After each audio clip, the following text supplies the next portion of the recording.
Very good evening sir. మనం ఒక PYQ explain చేసుకుంటున్నాము ప్రీవియస్ క్లాస్లో. అందులో భాగంగా రెండు ఆప్షన్స్ అనేవి మనం చెప్పుకున్నాం. తర్వాత ఏంటంటే థర్డ్ ఆప్షన్, ఫోర్త్ ఆప్షన్ అనేవి మనం డిస్కస్ చేయలేదు. అయితే ఇవన్నీ కూడా దేనికంటే ఇవన్నీ కూడా మనం చెప్పుకున్న ప్రజ్ఞా పరీక్షల్లోని రకాలన్నమాట. అయితే మనం ఏం చెప్పుకోవాలో ఒక కాన్సెప్ట్ చెప్పుకున్నట్టయితే ప్రజ్ఞా పరీక్షలు అంటే ఏంటో చెప్పుకుంటాం. ప్రజ్ఞా పరీక్షలు ద్వారా వేటిని కొలుస్తామో చెప్పుకుంటాం. అది ఎవరి కోసము ప్రజ్ఞా పరీక్షలు అని చెప్పుకుంటాం. అందులో ఉన్నటువంటి రకాలు ఏంటో చెప్పుకుంటాం. వ్యక్తుల సంఖ్య ఆధారంగా ప్రజ్ఞా పరీక్షలు రెండు రకాలు, విషయాల ఆధారంగా రెండు రకాలు, ప్రతిస్పందనల ఆధారంగా రెండు రకాలు, కాల పరిమితి ఆధారంగా రెండు రకాలు. సో ఇలాగ మళ్ళీ దాన్ని బైఫర్కేట్ చేసుకుంటూ ఓవరాల్గా కూడా ప్రజ్ఞా పరీక్షలన్నింటినీ కూడా సుమారు 10 ఉంటాయి. వాటన్నిటిని కూడా మనం ఇంపార్టెంట్ అన్నింటిని కూడా చెప్పుకుంటాం. అందులోని పీవైక్యూ అనాలిసిస్లో భాగంగా మనం ఆల్రెడీ చాలా చెప్పుకున్నాం. అందులో థర్డ్ ఆప్షన్కి వచ్చేసరికల్లా మనం చెప్పుకున్న దాంట్లో పెర్ఫార్మెన్స్ టెస్ట్, నిష్పాదన పరీక్ష. కన్ఫ్యూజ్ అవ్వకండి సార్, తర్వాత అంత బ్రీఫ్గా మళ్ళీ పిన్ పాయింట్ వచ్చేటట్టు మీకు చెప్తాను. నిష్పాదన పరీక్ష ఆప్షన్ 3. సో దీని ఇంగ్లీష్లో పెర్ఫార్మెన్స్ టెస్ట్ అని అంటాం. సో ఏంటి నిష్పాదన పరీక్ష, పెర్ఫార్మెన్స్ టెస్ట్ అంటే ఇది భాషా పరిజ్ఞానము లేకుండా భాషా పరిజ్ఞానము లేకుండా పరిజ్ఞానం అవసరం లేకుండా వ్యక్తి పనిని చేసి చూపించే సామర్థ్యాన్ని వ్యక్తి పనిని చేసి చూపించే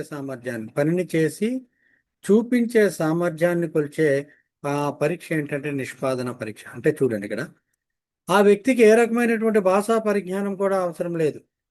అంటే అతడు నిరక్షరాస్యుడైనా అవ్వచ్చు.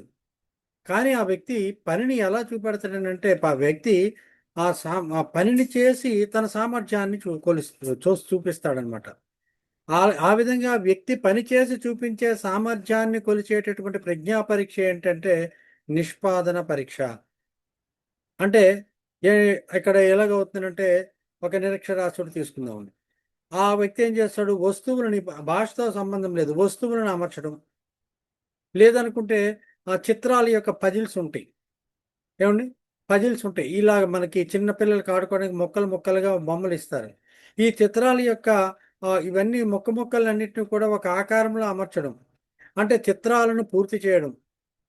మళ్ళా బ్లాక్స్తో నమూనాలు పూర్తి చేయడం, అంటే చిన్న చిన్న బ్లాక్స్ ఇచ్చి వాటితో లారీలు, ట్రైన్లు, చిన్నపిల్లలు ఆడుకునేటటువంటివి మనం చూస్తూ ఉంటాం. అంటే ఏంటిది, ఇక్కడ పని చేసి చూపించే సామర్థ్యాన్ని కొలిచేటటువంటి ప్రజ్ఞా పరీక్ష అనమాట. ఇవన్నీ కూడా ఏంటవుతాయి, బ్లాక్స్తో నమూనాలు నిర్మించడము, చిత్రాలను పూర్తి చేయడము, వ్యక్తి వస్తువులను అమర్చడము, ఇవన్నీ కూడా పనులు చేసి చూపించడం ద్వారా ప్రజ్ఞను అంచనా వేసేటటువంటి పరీక్షలు కాబట్టి వీటిని ఏమంటామంటే నిష్పాదన పరీక్ష అని అంటాం. దీన్ని ఏమంటామంటే నిష్పాదన పరీక్ష అని మనం అంటాం. ఈ నిష్పాదన పరీక్ష యొక్క ముఖ్య లక్షణాలు ముఖ్య లక్షణాలు కానీ చూసుకున్నట్టయితే ఇవి భాషపై ఆధారపడవు. ఇవి భాషపై ఆధారపడవండి. భాషపై ఆధారపడవు. ఇంకా ఎవరికి, నిరక్షరాస్యులకు కూడా అనుకూలం. అంటే ఏ అక్షరాలు రాని వాళ్ళకి కూడా ఇది అనుకూలంగా ఉంటుంది. మెయిన్ ఏంటంటే హ్యాండ్ అండ్ ఐ, అంటే దీంతో హ్యాండ్ ఐ కాంటాక్ట్తో ఈ యొక్క పని చేయాల్సి ఉంటుంది. అంటే మనం తెలుగులో చెప్పుకుంటే కంటి మరియు చేతి సమన్వయంతో చేసేటటువంటి పని ఇది. పిల్లలకి మరలా మూగ చెవిటి వాళ్ళకి ఇది చాలా అనుకూలం.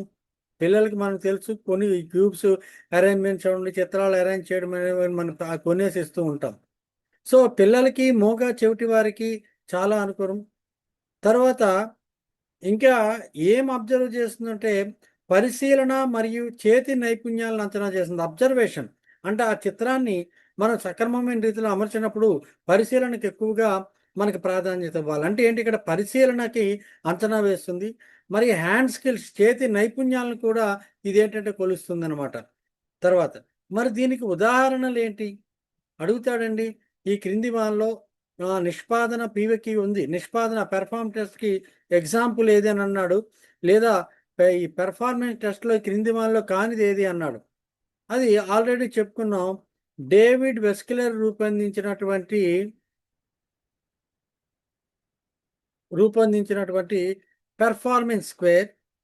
పెర్ఫార్మెన్స్ స్కేల్ దీనికి ఉదాహరణ చెప్పుకోవచ్చు. దేనికి?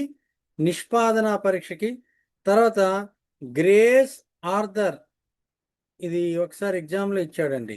గ్రేస్ ఆర్థర్ యొక్క ఆర్థర్ పెర్ఫార్మెన్స్ స్కేల్. ఓకే. తర్వాత బ్లాక్ డిజైన్ టెస్ట్, అంటే కొన్ని రకాలైనటువంటి బ్లాక్స్ ఇచ్చి ఒక ఆకారానికి రూపొందించడాన్ని ఏమిటో బ్లాక్ డిజైన్ టెస్ట్ అంటాం. తర్వాత పిక్చర్ కంప్లీషన్ టెస్ట్ అంటే చిత్రాలను పూరించడం అని అంటాం. తర్వాత మేజ్ టెస్ట్ అని అంటే మన పేపర్లో చూస్తుంటాం, సరైన దారి కనుక్కోండి అని ఇలాగ ఇవ్వడం జరుగుతుంది. సో ఈ మేజ్ టెస్ట్ కూడా నిష్పాదన పరీక్షకు ఉదాహరణగా చెప్పుకోవచ్చు మనం. సో ఇక్కడ ఏం అడగచ్చు అంటే మనకి ఈ క్రింది వానిలో నిష్పాదన పరీక్ష ఏది అని అడగొచ్చు, లేదా ఈ క్రింది వానిలో నిష్పాదన పరీక్షలు ఏవి అని చెప్పి ఇది 1 2 3 4 ఇంకో ఇది 1 2 3 కరెక్టా, లేదా 2 3 4 కరెక్టా, ఈ రకంగా కూడా ఇవ్వచ్చు. అంటే ఇక్కడ నిష్పాదన పరీక్షలు ఉదాహరణలు ఏంటంటే David Wechsler performance test, Grace Arthur scale test, block design test, picture completion test, maze test. So అంటే ఏంటంటే నిష్పాదన పరీక్ష అంటే భాషా ప్రమేయం లేకుండా వ్యక్తి యొక్క ప్రజ్ఞను కొలిచేటటువంటి పరీక్ష. పెర్ఫార్మెన్స్ అంటే ఇక్కడ ఏంటంటే పెర్ఫార్మెన్స్ చేసి చూపించాలి, పని చేసి చూపించాలి. చూడండి ఇక్కడ డీటెయిల్డ్గా రాశాను మీకు అర్థం కావడానికి. నిష్పాదన పరీక్ష అంటే నిష్పాదన పరీక్ష అనేది భాషా పరిజ్ఞానం అవసరం లేకుండా వ్యక్తి పనిని చేసి చూపించే సామర్థ్యాన్ని కొలిచే ప్రజ్ఞా పరీక్ష నిష్పాదన పరీక్ష. వ్యక్తి వస్తువులను అమర్చడము, చిత్రాలను పూర్తి చేయడము, బ్లాక్స్తో నమూనాలు నిర్మించడం వంటి పనులను చేసి చూపించడం ద్వారా ప్రజ్ఞను అంచనా వేసే పరీక్షను నిష్పాదన పరీక్ష అని అంటాం. సో ఇవన్నీ కూడా ఎవరెవరికి అనుకూలం అనేది మనం చెప్పుకున్న ఈ ఎగ్జాంపుల్స్ ఇది మోస్ట్ ఇంపార్టెంట్. డేవిడ్ వెస్కిలర్ రూపొందించిన పెర్ఫార్మెన్స్ స్క్వేర్, గ్రేస్ ఆర్థర్ యొక్క Arthur performance square, block design test, picture completion test, maze test. So ఇవన్నీ కూడా నిష్పాదన పరీక్షకి ఉదాహరణగా మనం చెప్పుకోవచ్చు. దీని యొక్క పరిమితులు, లిమిటేషన్స్ కానీ మనం చూసుకున్నట్టయితే పరీక్ష నిర్వహణకు ఎక్కువ సమయం పడుతుందండి.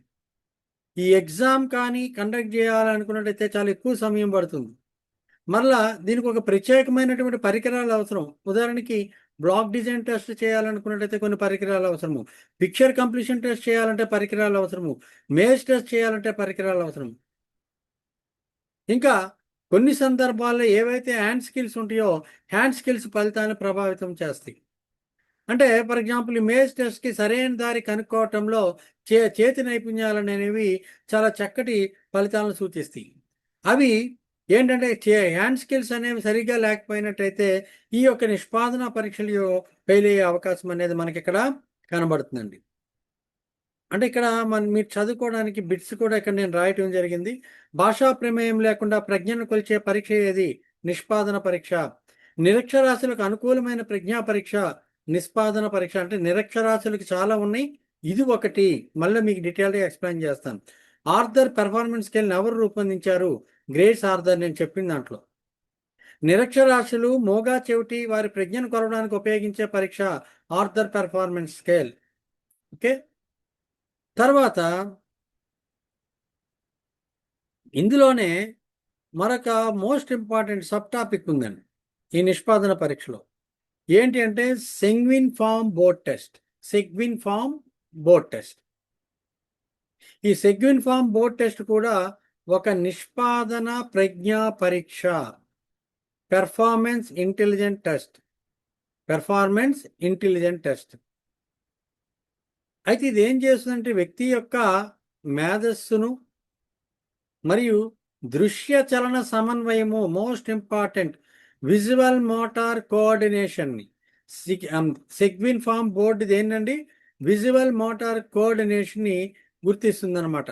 తర్వాత సమస్య పరిష్కార సామర్థ్యాన్ని కొలవడానికి ఉపయోగిస్తాం. ఈ సెగ్విన్ ఫామ్ బోర్డు అనేది ఒక వ్యక్తి యొక్క మేధస్సుని, విజువల్ మోటార్ కోఆర్డినేషన్ అంటే దృశ్య చలన సమన్వయాన్ని కొలవడానికి మరియు సమస్య పరిష్కార సామర్థ్యాన్ని కొలవడానికి ఈ సెగ్విన్ ఫామ్ బోర్డ్ పరీక్ష అనేది మనకు ఉపయోగపడుతుంది. మరి దీని యొక్క రూపకర్త ఎవరంటే ఎడ్వర్డ్ సెగ్విన్. ఇక్కడ విజువల్ మోటార్ కోఆర్డినేషన్ కొలిచేటటువంటి పరీక్ష ఏదైనా అంటాడండి సెగ్విన్ ఫామ్ బోర్డ్ పరీక్ష. ఇది PYQ కింద ఇవ్వడం జరిగింది. ఓకే, తర్వాత మరి దీనిలో సెగ్విన్ ఫామ్ బోర్డ్ టెస్ట్లో పరీక్షా విధానం ఎలా ఉంటుంది? ఒక బోర్డులో వివిధ రకాలైనటువంటి ఆకారాలు ఉంటాయండి. ఒక బోర్డు ఉంటుంది, ఇందులో స్క్వేర్స్ ఉండొచ్చు, సర్కిల్స్ ఉండొచ్చు, ట్రయాంగిల్స్ ఉండొచ్చు, రెక్టాంగిల్స్ ఉండొచ్చు, ఇలా వివిధ రకాలు ఉంటాయి. దీనికి సరిపోయేటటువంటి బ్లాక్స్ కింద ఉంటాయి. అంటే చెక్క ముక్కలు కానీ లేదా ప్లాస్టిక్తో చేసినటువంటి ముక్కలు కానీ బ్లాక్స్ అనేవి ఇక్కడ ఉంటాయి. ఈ బ్లాక్ని ఇక్కడ సరైన ఆకారంలో సరైన స్థానాల్లో అమర్చగలిగి ఉండాలి. ఎవరు ఎంత త్వరగా ఎంత ఖచ్చితంగా అమర్చారో ఈ టెస్ట్ ద్వారా గణిస్తారనమాట. ఎవరు ఎంత త్వరగా ఎంత ఖచ్చితంగా అమర్చారో దాని ద్వారా ఈ సెగ్విన్ ఫామ్ బోర్డ్ పరీక్ష ద్వారా గణించి ఆ వ్యక్తి యొక్క ప్రజ్ఞను గుర్తించడం అనేది జరుగుతుంది, లెక్కించడం అనేది జరుగుతుంది. ఓకే, సింపుల్గా చెప్పుకోవాలంటే ఆకారాలను సరైన స్థానాల్లో అమర్చే పరీక్ష సెగ్విన్ షేప్స్. గుర్తించుకోండి, సెగ్విన్ షేప్స్ అని గుర్తించుకోండి. ఎస్ తోటే ఉంది, సెగ్విన్ షేప్స్. ఆకారాలను సరైన స్థానాల్లో అమర్చే పరీక్ష ఏంటంటే సెగ్విన్ ఫామ్ బోర్డ్ టెస్ట్. ఓకే, ఇది ఎటువంటి టెస్ట్ అండి? నిష్పాదన ప్రజ్ఞా పరీక్ష, పెర్ఫార్మెన్స్ ఇంటెలిజెంట్ టెస్ట్. దీని ద్వారా ఏమేమి కొలుస్తాము? మేధస్సు, విజువల్ మోటార్ కోఆర్డినేషన్, దృశ్య చలన సమన్వయము, సమస్య పరిష్కార సామర్థ్యాన్ని కొలవటానికి దీన్ని ఉపయోగిస్తాము. సెగ్విన్ ఫామ్ బోర్డ్ టెస్ట్ని రూపకర్త ఎవరు అంటే ఎడ్వర్డ్ సెగ్విన్. సో ఇది దీని ద్వారా కొలిచేటటువంటి అంశాలు చూస్తే అవి ఆ బ్లాక్స్ని మనము సరైన స్థానాల్లో అమర్చాలంటే విజువల్ పర్సెప్షన్, ఒక వ్యక్తి యొక్క దృశ్య గ్రహణ శక్తి ఎలాగుందో దీన్ని మనం అబ్జర్వ్ చేస్తారు.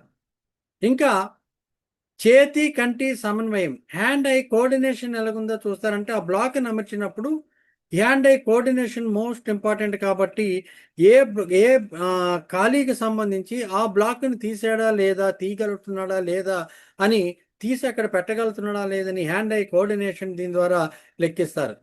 తర్వాత ఆ వ్యక్తిలో ఉండేటటువంటి మోటార్ స్కిల్స్ని అబ్జర్వ్ చేస్తారు.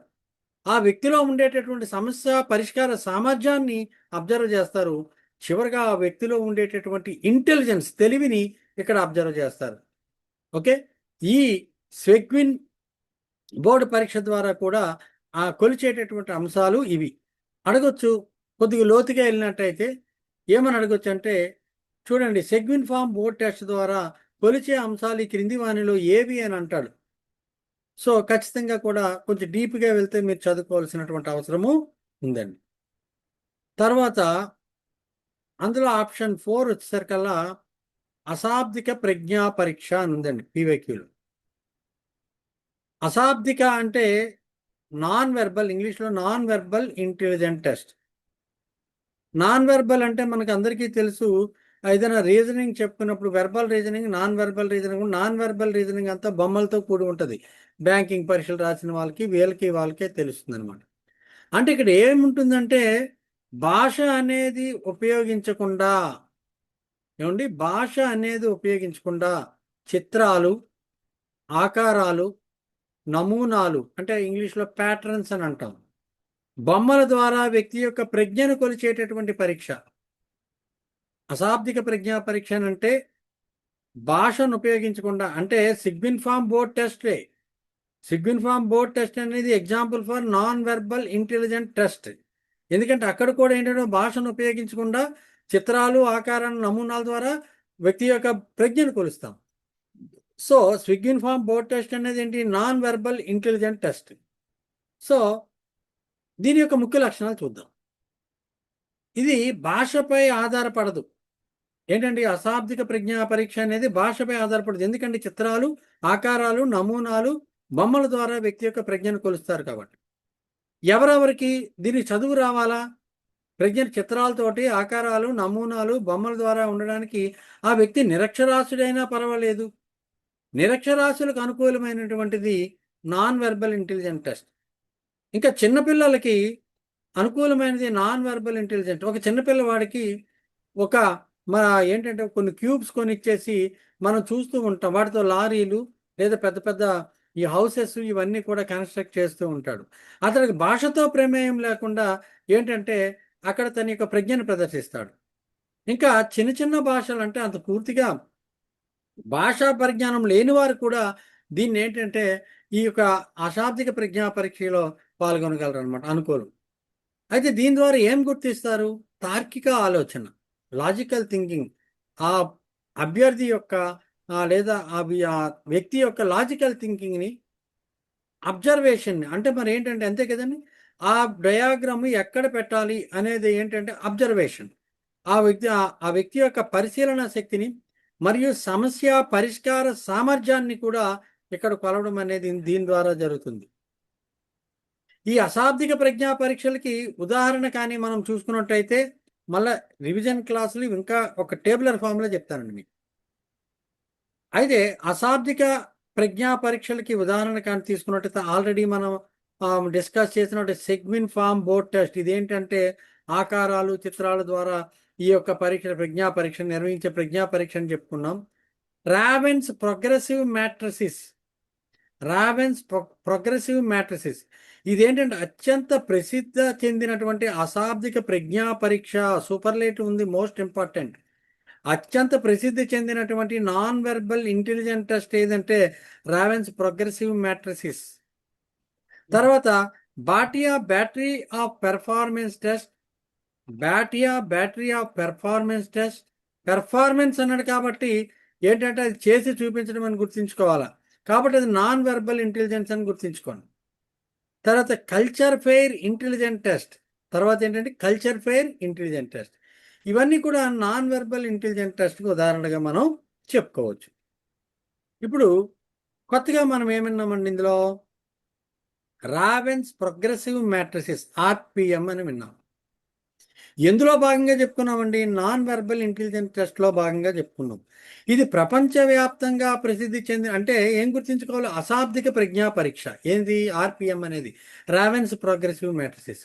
ప్రపంచవ్యాప్తంగా ప్రసిద్ధి చెందినటువంటి అశాబ్దిక ప్రజ్ఞా పరీక్ష ఏదంటే రావెన్స్ ప్రోగ్రెసివ్ మ్యాట్రిసెస్, ఆర్పిఎం. మరి దీన్ని ఎవరు రూపొందించారంటే జాన్ సి రావెన్ 1938లో జాన్ సి రావెన్ 1938లో దీన్ని రూపొందించారు. రావెన్స్ ప్రోగ్రెసివ్ మ్యాట్రిసిస్ని ఏ సంవత్సరంలో రూపొందించారంటే 1938లో రూపొందించారు. ఇది ప్రపంచవ్యాప్తంగా ప్రసిద్ధి చెందినటువంటి నాన్ వెర్బల్ ఇంటెలిజెంట్ టెస్ట్లో ప్రపంచవ్యాప్తంగా ప్రసిద్ధి చెందింది ఏది అంటే రావెన్స్ ప్రోగ్రెసివ్ మ్యాట్రిసిస్ అని గుర్తుంచుకోండి. అయితే దీని యొక్క లక్షణాలు, ఇది అశాబ్దికం నాన్ వెర్బల్ అన్నాడు కాబట్టి భాష యొక్క అవసరం ఉండదు. మరి వేటి అవసరం ఉంటుంది? చిత్రాలు, ఆకారాలు, నమూనాల ఆధారంగా ప్రశ్నలు ఉంటాయి, ప్యాటర్న్ ఆధారంగా. వీటి ద్వారా కూడా ఏంటంటే తార్కిక ఆలోచన, లాజికల్ రీజనింగ్ని పరీక్షించవచ్చు. ఇంకా జనరల్ ఇంటెలిజెన్స్ని కొలవచ్చు. వ్యక్తిలో ఉన్నటువంటి జనరల్ ఇంటెలిజెన్స్ని కూడా మనం కొలవచ్చు అనమాట. మరి ఎవరికి అనుకూలము? చిన్నపిల్లలకి, నిరక్షరాస్యులకి, వివిధ భాషల్లో మాట్లాడే వారికి కూడా అనుకూలం. అంటే తెలుగు వచ్చు కానీ తెలుగు వచ్చి హిందీ రాని వాళ్ళు కూడా మనకేంటంటే హిందీ వాళ్ళు కూడా ఏంటంటే తెలుగు రాని హిందీ వాళ్ళు కూడా ఏదైనా ఒక పజిల్ ఉందనుకోండి, ఆ పజిల్ని మేజ్ టెస్ట్ ఉందనుకోండి, మనకి తెలుగు మ్యాగజైన్లో ఉంది, అది హిందీలో వాళ్ళు కూడా ఏం చేద్దాం దాన్ని పూర్తి చేసేటటువంటి అవకాశం ఉంటుంది. అంటే వివిధ భాషల్లో మాట్లాడే వారికి కూడా ఇది అనుకూలం, ఎందుకంటే అంతా కూడా బొమ్మలు, ఆకారాలు, నమూనాలతో ఉంటుంది కాబట్టి. ఇక్కడ చాలా జాగ్రత్తగా ఉన్నాం ఏంటండి. అయితే దీని యొక్క పరీక్షా విధానం ఎలాగుంటుంది ఏంటి? రావెన్స్ ప్రోగ్రెసివ్ మ్యాట్రిసిస్ ఒక ప్యాటర్న్ ఇస్తాడు. ప్యాటర్న్లో ఒక భాగం ఖాళీగా ఉంటుంది, సర్కిల్ కానీ స్క్వేర్ కానీ ఏదో ఒకటి ఖాళీగా ఉంటుంది. ఆ ప్యాటర్న్లో ఎవరైతే పరీక్షార్థి ఉంటాడో సరైన ఆకారాన్ని తీసుకెళ్ళి అందులో పూరించాలి. సరైన ఆకారాన్ని గుర్తించి అందులో పూరించాలన్నమాట. ఇంకేనండి, అర్థమైంది కదా? ఇందులో రకాలు కానీ తీసుకున్నట్టయితే first one CPM, colored progressive matrices, CPM. Second one, SPM, standard progressive matrices, standard progressive matrices. తర్వాత ఏపీఎం, అడ్వాన్స్డ్ ప్రోగ్రెసివ్ మ్యాట్రిసెస్. ఇందులో 3 రకాలు. ఇవేంటంటే మళ్ళీ ఇవి రావెన్స్ ప్రోగ్రెసివ్, ఆర్పిఎంలు ప్రోగ్రెసివ్ మ్యాట్రిసెస్ అనేవి 3 రకాలు: సిపిఎం, ఎస్పిఎం, ఏపీఎం. సిపిఎం అంటే కలర్డ్ ప్రోగ్రెసివ్ మ్యాట్రిసెస్, ఎస్పిఎం అంటే స్టాండర్డ్ ప్రోగ్రెసివ్ మ్యాట్రిసెస్, ఏపీఎం అంటే అడ్వాన్స్డ్ ప్రోగ్రెసివ్ మ్యాట్రిసెస్. సిపిఎం అనేది ఎవరికంటే, సి అంటే ఎవరండి? చిల్డ్రన్. 5 నుంచి 11 సంవత్సరం ఏజ్ గుర్తుంచుకోవాలండి. 5 నుంచి 11 సంవత్సరాల పిల్లలకు, వృద్ధులకు, వీళ్ళతో పాటు కూడా 5 నుంచి 11 సంవత్సరాల పిల్లలకు సి అంటే చిల్డ్రన్, ఓ అంటే ఓల్డ్ ఏజ్ వృద్ధులకు, ఎం అంటే మెంటల్లీ రిటార్డెడ్ మానసిక వికలాంగులకు, అంటే సిఓఎం కామన్ గుర్తుంచుకోండి. ఇందులో సి అంటే చిల్డ్రన్, ఓ అంటే ఓల్డ్ ఏజ్, ఎం అంటే మెంటల్లీ రిటార్డెడ్ మానసిక వికలాంగుల పిల్లలకు ఇది ఉపయోగపడుతుంది. పిల్లల యొక్క వయసు ఎంత ఉండాలండి? 5-11 సంవత్సరాలు గుర్తించు. SPM, standard progressive matrices. S అంటే ఎవరండి? స్టూడెంట్. విద్యార్థులకు, పెద్దలకు అత్యంత విస్తృతంగా ఉపయోగించేటటువంటి రూపం ఏంటంటే ఎస్పిఎం. స్టూడెంట్స్, అదిగోండి, పెద్దలకు. డి అంటే ఏంటంటే పెద్దలకు, అత్యంత స్టూడెంట్స్కి, పెద్దలకి అత్యంత విస్తృతంగా ఉపయోగించేటువంటి రూపం ఏంటంటే ఎస్పిఎం. తర్వాత అడ్వాన్స్డ్ ఏపీఎం అంటే అడ్వాన్స్డ్ ప్రోగ్రెసివ్ మ్యాట్రిసెస్. అధిక ప్రజ్ఞ కలిగిన వారికి, ఇగోండి ఏ అంటే అధిక ప్రజ్ఞ కలిగిన వారికి ప్రతిభావంతుల ఎంపికలో మళ్ళీ ఏమన్నా ఒక దాంట్లో ప్రతిభావంతుల ఎంపిక, మంచి మెరిట్ పర్సన్ని ఏం చేయాలంటే ఎంపిక చేయాలి. ఈ ప్రతిభావంతులు అంటే ఎవరో కూడా తర్వాత క్లాసులో చెప్తాను. అధిక ప్రజ్ఞ కలిగిన వారికి ప్రతిభావంతులు అంటే తన వయస్సుకు మించిన సామర్థ్యాన్ని కలిగి ఉంటే వాళ్ళని ఏమంటామంటే ప్రతిభావంతులు అంటాము, అధిక ప్రజ్ఞ కలిగిన వారు అంటాం. ఈ అధిక ప్రజ్ఞ కలిగిన వారికి ప్రతిభావంతుల ఎంపికలో ఈ అడ్వాన్స్డ్ ప్రోగ్రెసివ్ మ్యాట్రిసెస్ని మనం వినియోగించడం అనేది జరుగుతుంది, గమనించండి. మరి దీని యొక్క ప్రయోజనాలు ఏంటి అంటే, ఇది కూడా ఒక మనకేం చెప్పామండి, మనం నిష్పాదన పరీక్ష ఉదాహరణ చెప్పుకున్నాం. కాబట్టి దీంట్లో సంస్కృతి, భాష ప్రభావం అనేది చాలా తక్కువగా ఉంటుంది. నిరక్షరాస్యులకు కూడా అనుకూలము, త్వరగా నిర్వహించుకోవచ్చు. ఎక్కువగా దీన్ని ఎక్కడంటే విద్యా ఉద్యోగాల ఎంపికల్లో ఉపయోగిస్తారండి, విద్యా ఉద్యోగ ఎంపికల్లో. అందుకే అత్యధికంగా ఉపయోగించే ప్రసిద్ధి చెందినటువంటి అశాబ్దిక ప్రజ్ఞా పరీక్ష ఏదంటే RPM, ravens progressive matrices. Okay, ఇదిగోండి రావెన్స్ అనగానే ఏంటండి? రీజనింగ్ ప్యాటర్న్ అని గుర్తుంచుకోండి పేరులో. మరి ఒక ప్రజ్ఞా పరీక్ష దేన్ని కోలుస్తుందని కూడా మనము అవగాహన చేసుకోవాలి. ఇది ఏంటంటే ఒక వ్యక్తిలో సాధారణ ప్రజ్ఞని అంటే జనరల్ ఇంటెలిజెన్స్ని జీ ఫ్యాక్టర్ అంటాం, జీ ఫ్యాక్టర్ని కొలుస్తుంది. ఒక వ్యక్తి యొక్క లాజికల్ రీజనింగ్ని, తార్కిక ఆలోచనని కొలుస్తుంది. ఒక వ్యక్తిలో ఉండేటటువంటి సమస్య పరిష్కార సామర్థ్యాన్ని, ప్రాబ్లం సాల్వింగ్ని కొలుస్తుంది. నమూనాల గుర్తింపు, ఒక వ్యక్తి పరీక్షార్థి ప్యాటర్న్ని ఏ రకంగా రికగ్నైజ్ చేస్తున్నాడో గుర్తిస్తుంది. ఒక వ్యక్తి యొక్క పరీక్షార్థి యొక్క విశ్లేషణాత్మక ఆలోచన, ఎనలిటికల్ థింకింగ్ ఎలాగుందో కూడా ఈ పరీక్ష ద్వారా మనం కొలవచ్చు. ఓకేనండి. మరి దీని యొక్క లిమిటేషన్, ప్రతి పరీక్షకి కూడా కొన్ని లిమిటేషన్స్ ఉంటాయి. దీని యొక్క పరిమితులు ఏంటి? ప్రజ్ఞలోని అన్ని అంశాలను కొలవదు. ఇదేంటంటే ప్రజ్ఞలోని అన్ని అంశాలని కొలవదు. ఏంటంటే సృజనాత్మకత, క్రియేటివిటీని కొలవదు, భావోద్వేగ ప్రజ్ఞను కొలదు. ఇది చాలా చక్కగా చెప్తానండి. ఎమోషనల్ ఇంటెలిజెన్స్ని కూడా కొలవదు. ఈ ఎమోషనల్ ఇంటెలిజెన్స్ అనేది కొద్దిగా 2 క్లాసులు అంటే ఎగ్జామినేషన్ పాయింట్ ఆఫ్ వ్యూలో కాకపోయినా నేను చెప్పేటటువంటి ఆ అంశాలను కానీ ఉంటే, ఒక వ్యక్తి ఏ సమయంలో ఏ రకంగా ప్రవర్తించాలి, ఏ స్థాయిలో ఏ వ్యక్తి ఏ రకంగా ప్రవర్తించాలనే సంపూర్ణ అవగాహన అక్కడ వస్తుంది సార్. ఓకే, చెప్తాను. తర్వాత విద్యా సాధనను నేరుగా అంచనా వేయదు. ఒక అభ్యర్థి యొక్క విద్యా సాధనని నేరుగా ఇది అంచనా వేయటానికి ఉపయోగపడదు. తర్వాత ఇందాకలు ఏం చెప్పారండి? అశాబ్దిక ప్రజ్ఞా పరీక్ష అన్నాను. ఎవరికన్నా అశాబ్దిక ఆ ప్రజ్ఞా పరీక్ష మనకి నిరక్షరాస్యులకి అన్నాను. Non verbal. శాబ్దిక ప్రజ్ఞా పరీక్ష verbal intelligence test. Verbal intelligence test. శాబ్దిక ప్రజ్ఞా పరీక్ష అనేది చూడండి, వ్యక్తి యొక్క అంటే వెర్బల్ అంటే ఏంటండి? మనకి మొత్తం అతని యొక్క భాష తెలిసి ఉండాలి. వ్యక్తి యొక్క భాషా సామర్థ్యం, పదాలు తెలియ ఉంటుంది, పదజ్ఞానం, అంకెల కోసం తెలిసి ఉండాలి, అంకెల అమరిక కోసం తెలిసి ఉండాలి, తార్కిక ఆలోచన, అర్ధగ్రహణ శక్తులను కొలిచేటటువంటి ఒక ప్రజ్ఞా పరీక్ష. అంటే ఆ అభ్యర్థి ఏంటంటే మనకి పదాలపై, అక్షరాలపై, అంకెలపై, సంఖ్యలపై సంపూర్ణ అవగాహన కలిగి ఉండాలి. అంటే ఇక్కడ భాష ఆధారిత ప్రశ్నలు ఉంటాయి. భాష ఆధారిత ప్రశ్నలు ఉంటాయి. ఇప్పుడు మనకి ఎగ్జామినేషన్లో ఎగ్జామ్ పేపర్ ఇస్తున్నాం, ఒక క్వశ్చన్ ఇచ్చి ఆన్సర్ రాయమంటున్నాం. అది వెర్బల్ ఇంటెలిజెంట్ టెస్ట్. ఎందుకంటే అక్కడ భాష ఆధారిత ప్రశ్నలు ఉంటాయి. అక్కడ ఆ అభ్యర్థి అక్షరాస్యుడై ఉండాల. అక్షరాస్యుడై ఉంటేనే ఆ పరీక్షను రాయగలడు. అప్పుడు ఏం చేస్తారు? అతడు కూడా దానికి సమాధానం రాయగలడు. లేదనుకున్నట్టయితే మనం ఏదైనా ఒక ఎగ్జామ్కి వెళ్ళిన ఉదాహరణ మనం టెట్కి వెళ్తున్నాం. టెట్కి వెళ్తున్నప్పుడు ఇదేంటంటే ఒక వెర్బల్ ఇంటెలిజెంట్ టెస్ట్. అక్కడ ఏం చేయాలంటే ఖచ్చితంగా కూడా భాష వస్తేనే ఆ పరీక్షా పేపర్ మనం చదవగలము, సరైన ఆన్సర్ని బబ్లింగ్ చేయగలం.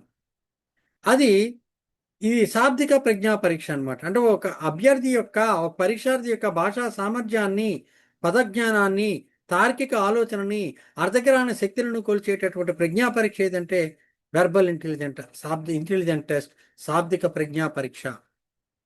ఇందులో భాష ఆధారిత ప్రశ్నలు ఉంటాయి. ఎలాగుంటాయి? పదాల యొక్క అర్థాలు అడగొచ్చు, పదాల మధ్య సంబంధాలు అడగొచ్చు, అంకెల మధ్య సంబంధాలు అడగొచ్చు, పదాల ద్వారా వాక్య నిర్మాణాన్ని చేయవచ్చు.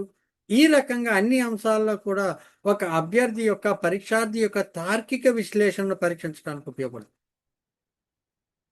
మరి ఇది ఎవరికి అనుకూలము? చదువు, భాషా పరిజ్ఞానం ఉన్నవారికి, అంటే అక్షరాస్యులకి అనుకూలంగా ఉంటుంది. అక్షరాస్యులకు అనుకూలంగా ఉంటుంది. అబ్బా ఆశ అంటాం చూడండి, అలాగా అక్షరాస్యులకు అనుకూలంగా ఉండేది శాబ్దిక ప్రజ్ఞా పరీక్ష. ఇప్పుడు ఒక పరీక్షలో సినానమ్స్ రాయమంటాడు, శాబ్దిక పరీక్ష ఉదాహరణ. యాంటోనిమ్స్ రాయమంటాడు, శాబ్దిక ప్రజ్ఞా పరీక్ష ఉదాహరణ. ఎనాలజీ వర్గీకరణ చేయమంటాడు. ఈ క్రింది వానిలో సరికానిటువంటి జంతువు ఏదైనా అంటాడు. ఈ క్రింది వాళ్ళు సరికానిది ఏంటంటాడు అంటే కుక్క, పిల్లి, ఏమండి, పులి అనిచ్చి బల్ల అంటాడు.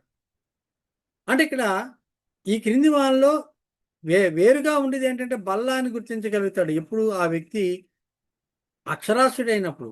ఈ పదాలకు సంబంధించి కానీ, లేదనుకుంటే అంకెలకు సంబంధించి కానీ, ఇవన్నీ భాషా సామర్థ్యము, పదజ్ఞానము, అంకెల సామర్థ్యం కలిగి ఉన్న వ్యక్తి మాత్రమే చేయగలరు.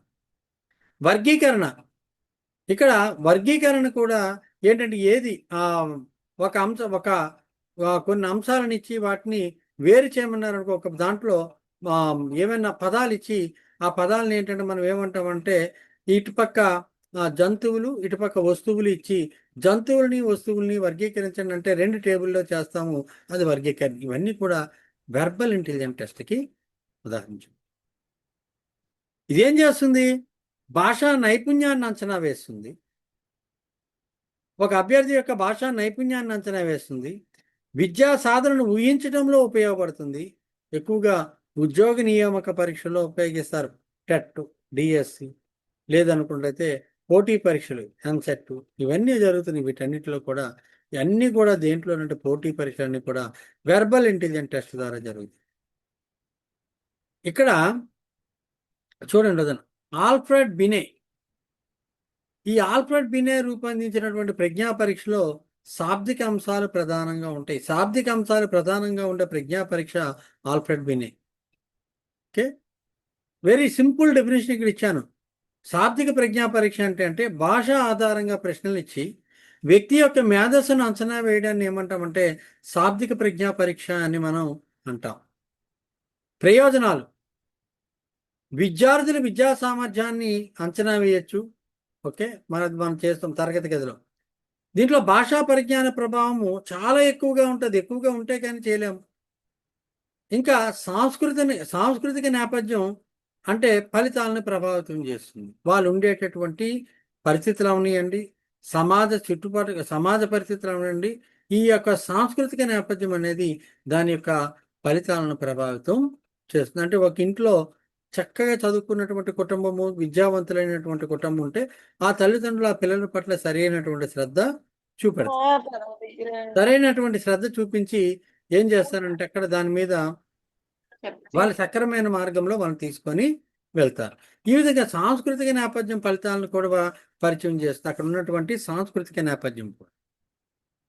దీని యొక్క పరిమితులు: ఇది చదువు లేని వారికి అనుకూలం కాదు. అవును, చదువు రాని వాడికి ఒక పరీక్ష పేపర్ ఇచ్చి పరీక్ష రాయమంటే రాస్తాడా? రాయడు. అంటే నిరక్షరాస్యులకు అనుకూలం కాదు. దీని మీద భాషా పరిజ్ఞాన ప్రభావం ఎక్కువ. ఎవరికైతే భాష మీద పట్టు ఉంటుందో వాళ్ళు ఎక్కువగా దీన్ని చూస్తారు. ఉదాహరణ తీసుకుంటే Alfred బినే Simon intelligent test. Simon intelligent అంటే Alfred బినే. David Wechsler intelligent test, ఇది చెప్పాను. శాబ్దిక అశాబ్దిక పరీక్ష అని చెప్పాను అక్కడ.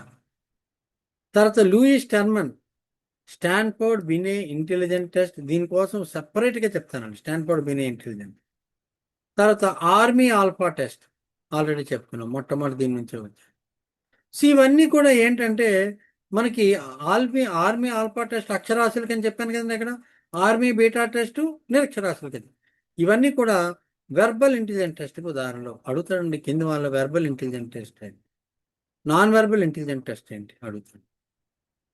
దీనికి నిర్వచనాలు కూడా ఇచ్చారు కొంతమంది సైకాలజిస్టులు. గ్యారెట్ అనేటటువంటి ఒక సైకాలజిస్ట్ ఏమని ఇచ్చాడంటే భాషా సంకేతాల ద్వారా, దేని ద్వారా అండి? భాషా సంకేతాల ద్వారా వ్యక్తి యొక్క మానసిక సామర్థ్యాన్ని కొలిచేటటువంటి శాబ్దిక ప్రజ్ఞా పరీక్షే ఈ యొక్క పరీక్ష, శాబ్దిక ప్రజ్ఞా పరీక్ష. తర్వాత ఫ్రాంక్ ఫ్రీమ్యాన్ భాషను ప్రధానంగా ఇది ఇక్కడ భాషా సంకేతాలు అంటే గ్యారెట్. భాషను ప్రధానంగా ఉపయోగించే ప్రజ్ఞను అంచనా వేసే పరీక్షలు శాబ్దిక ప్రజ్ఞా పరీక్షలు అంటారు. ఇక్కడ భాషను ప్రధాన సాధనముగా అనేది మనకేంటంటే ఫ్రీగా వాడతాడు ఫ్రీమెన్. డేవిడ్ వెజ్లర్, ఈయన పదజ్ఞానము, అర్థజ్ఞానము, అంకగణిత తార్కికత, సారూప్యతలను గుర్తించే సామర్థ్యాన్ని కొలిచేటటువంటి పరీక్షలు.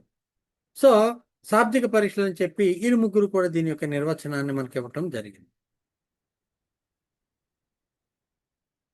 తర్వాత భాటియా ప్రజ్ఞా పరీక్ష. భాటియా ప్రజ్ఞా పరీక్ష